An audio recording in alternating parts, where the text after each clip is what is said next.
Posible raw na bala mula sa baril ng pulis ang nakapatay sa kapwa niya pulis sa gitna po ng isang anti-kidnapping operation sa Angeles City sa Pampanga. Nasa frontline na balitang yan, Brian Castillo. Kuha ito noong August 3 nang salakayin ng mga tauhan ng PNP Anti-Kidnapping Group ang isang bahay sa Angeles City, Pampanga. Ikinasa ng mga pulis ang operasyon matapos makatanggap ng sumbong na narito ang dalawang Chinese na danuko tumano sa Makati City noong araw ding iyon.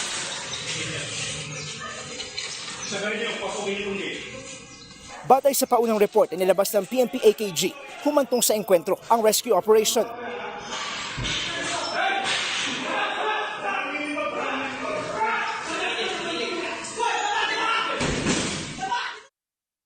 Naging matagumpay ang pag-aresto sa mga umunoy kidnapper at pagsagip sa mga biktima. Patay ang isang pulis habang sugatan ng isa pa nilang kabaro. Mag-iisang linggo matapos ang insidente, panibagong anggulo ang lumutang kaugnay sa operasyon. Mismo ang PNP na nagsabi na iniimbestigahan nila kung posibleng friendly fire o nanggaling sa kapwa pulis ang putok ng baril na naging sanhi ng pagkamatay ng isang pulis.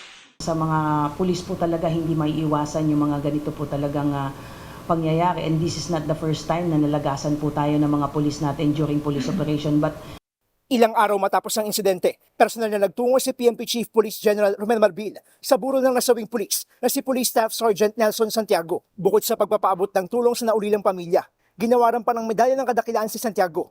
Binisita rin ni Marbil sa ospital ang sugatang si Police Chief Master Sergeant Eden Acad. Dito nagkaroon daw ng pagkakataon ng PNP Chief na makausap ang pamilya ng dalawang pulis. naging bukas po yung ating PNP at ipinaliwanag sa mga pamilya kung ano yung nangyari. At isa lang po ang binigay na assurance po ng ating PNP na wala po tayong itatago kung ano man po ang nangyari. Nangako rin daw si General Marbil na tutumbukin ang punot dulo na nangyaring insidente at mananagot ang sinumang mapatutunayang responsable sa pagkamatay ng pulis. Ngayong araw, nagtungo sa headquarters ng PNP AKG sa Camp Crame ang ilang kinatawan mula sa Philippine-Chinese Chamber of Commerce and Industry. Nagpaabot sila ng tulong pinansyal sa pamilya ng nasawi at nasugatang pulis. Nagbabalita mula sa frontline.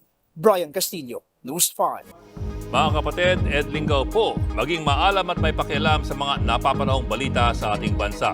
Para sa mas malalimang pagtalakay at paghimay sa mga issue at headlines, tumutok lamang at pag-subscribe sa social media pages ng News 5.